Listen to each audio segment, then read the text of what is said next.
Assalamualaikum warahmatullahi wabarakatuh. Bagaimana kabarnya anak-anak Ustadz hari ini? Alhamdulillah, luar biasa. Tetap semangat. Allahu Akbar, Allahu Akbar, Allahu Akbar. Yes. As-Sanabil bersama Al-Quran. Tahfiz, mudah, indah, berkah. Takbir, Allahu Akbar, Allahu Akbar, Allahu Akbar. Yes. Sallu ala Nabi Muhammad. Allahumma salli wa sallim ala Sayyidina Muhammad. Anak-anak, hari ini kita akan belajar akidah akhlak. Pelajaran yang kedua tentang Asmaul Husna, yaitu Al-Azim, Al-Kabir, Al-Karim, dan Al-Malik. Sebelum belajar, mari semua kita baca doa terlebih dahulu. Bismillahirrahmanirrahim. Rabbi zidni ilma warzuqni fahma. Amin. Alhamdulillahi Rabbil Alamin. Nah anak-anak, hari ini kita akan belajar Asmaul Husna. Di antara tanda kekuasaan Allah itu adalah adanya alam semesta ini. Dengan merenungkan kejadian-kejadian atau peristiwa-peristiwa yang terjadi di alam semesta ini, kita akan semakin yakin dengan kebesaran Allah. Salah satunya adalah dengan mengimani 99 nama baik yang dimiliki oleh Allah. Beberapa nama itu akan kita bahas pada pembelajaran kali ini. Yang pertama yaitu Al-Azim. Al-Azim berarti Maha Agung. Maha Agung Allah yang telah menciptakan bumi dan langit serta yang berada di antara keduanya. Maha Agung Allah yang menggenggam jiwa seluruh makhluk. Maha Agung Allah, zat yang segala sesuatu berada di bawahnya. Keagungan Allah tidak dapat dibandingkan dengan makhluknya. Keagungan Allah tidak ada ukurannya. Allah adalah zat yang maha agung karena kita tidak mampu untuk melihatnya, dan keterbatasan akal pikiran tidak dapat membayangkan perwujudannya. Meskipun demikian, kita wajib meyakini bahwa Allah memiliki sifat maha agung. Tidak ada satu zat pun yang memiliki keagungan tertinggi selain Allah Subhanahu wa ta'ala. Salah satu ayat dalam Al-Quran yang menggambarkan sifat maha agung Allah terdapat dalam surah Al-Baqarah ayat 255 berikut. A'udzu billahi minasyaitonir rajim. Bismillahirrahmanirrahim. Allahu la ilaha illa huwal hayyul qayyum. La ta'khudhuhu sinatun wa la nawm. Lahu ma fis samawati wa ma fil ardh. Man zalladhi yashfa'u 'indahu illa bi'iznihi. Ya'lamu ma baina aydihim wa ma khalfahum. ولا يحيطون بشيء من علمه إلا بما شاء وسع كرسيه السماوات والأرض ولا يؤوده حفظهما وهو العلي العظيم صدق الله العظيم. Yang artinya, Allah, tidak ada Tuhan selain Dia yang maha hidup, yang terus-menerus mengurus makhluknya, tidak mengantuk dan tidak tidur. Miliknya apa yang ada di langit dan apa yang ada di bumi. Tidak ada yang dapat memberi syafaat di sisinya tanpa izinnya. Dia mengetahui apa yang di hadapan mereka dan apa yang di belakang mereka.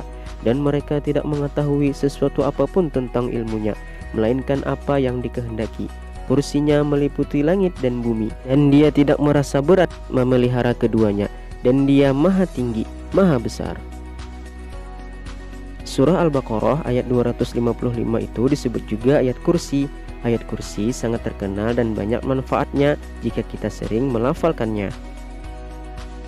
Nah, sudahkah kalian menghafalnya? Jika belum, segeralah hafalkan ayat kursi tersebut. Kemudian yang kedua yaitu Al-Kabir. Al-Kabir berarti maha besar. Maha besar Allah meliputi ukuran, kekuatan, kekuasaan, dan kesempurnaan. Allah adalah zat yang maha sempurna, termasuk kesempurnaan dalam wujud. Demikian maha besarnya Allah sehingga akal dan otak manusia tidak akan pernah dapat menjangkaunya. Betapapun majunya teknologi tidak akan dapat mengetahui ukuran kebesaran Allah.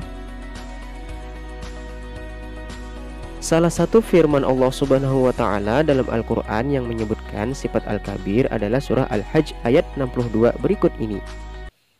A'udzu billahi minasy syaithanir rajim. Bismillahirrahmanirrahim. Dzalika bi annallaha huwal haqq wa anna ma yad'una min dunihi huwal batil wa annallaha huwal aliyyul kabir. Shadaqallahul azim. Yang artinya, demikianlah kebesaran Allah, karena Allah dialah Tuhan yang hak, dan apa saja yang mereka seru selain Dia itulah yang batil, dan sungguh Allah dialah yang maha tinggi, maha besar. Seruan bahwa Allah memiliki sifat Al-Kabir sering diucapkan melalui kalimat thayyibah Allahu Akbar, yang berarti Allah maha besar. Di setiap lafal azan untuk panggilan sholat, seruan takbir yang mengagungkan kebesaran Allah berulang-ulang dikumandangkan. Hal itu untuk meyakini bahwa Allah maha besar dan menghindarkan kita dari sifat takabur atau sombong. Sesungguhnya manusia hanyalah makhluk yang lemah dan kecil di hadapan Allah yang maha besar. Kemudian yang ketiga yaitu Al-Karim. Allah mempunyai sifat Al-Karim yang berarti maha pemurah. Allah tidak meminta balasan atas apa yang diberikannya kepada manusia. Pemberian Allah itu tidak terhingga nilainya. Jika kita menghitungnya, niscaya kita tidak akan mampu.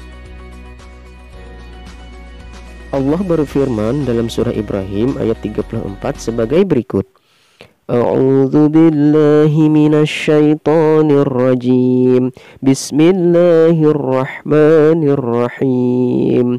Wa ataakum min kulli ma sa'altumuhu wa in ta'uddu ni'matallahi la tuhsuha.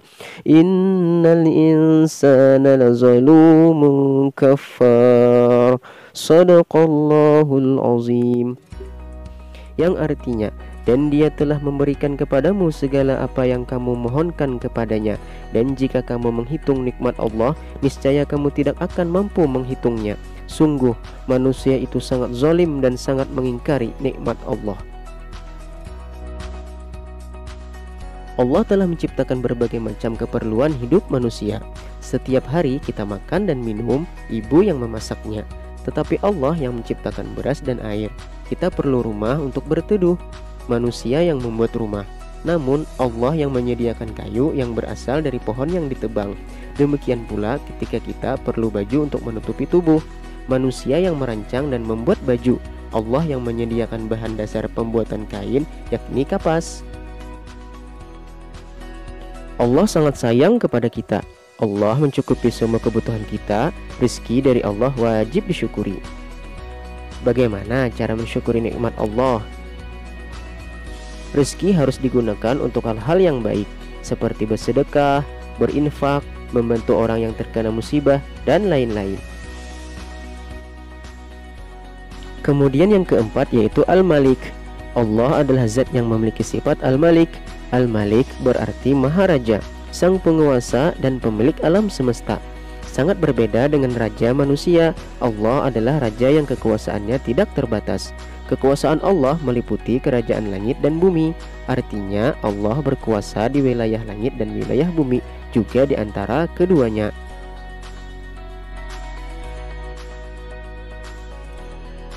Allah Subhanahu wa taala berfirman dalam surah Az-Zukhruf ayat 85 sebagai berikut.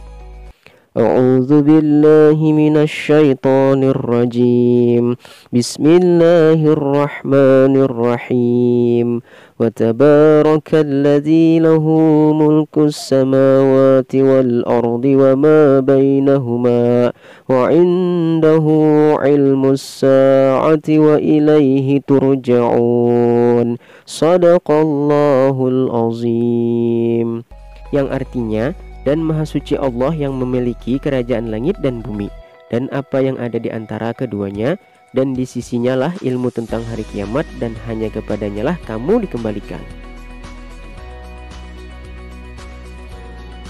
Kekuasaan Allah sebagai sang maharaja adalah kekal, tidak dibatasi oleh wilayah dan waktu. Tidak ada yang dapat menggantikan kekuasaan Allah sebagai Al-Malik. karena Allah juga Sang Maharaja yang menguasai kerajaan dunia dan akhirat. Bahkan seluruh makhluk ciptaannya berada dalam kekuasaannya.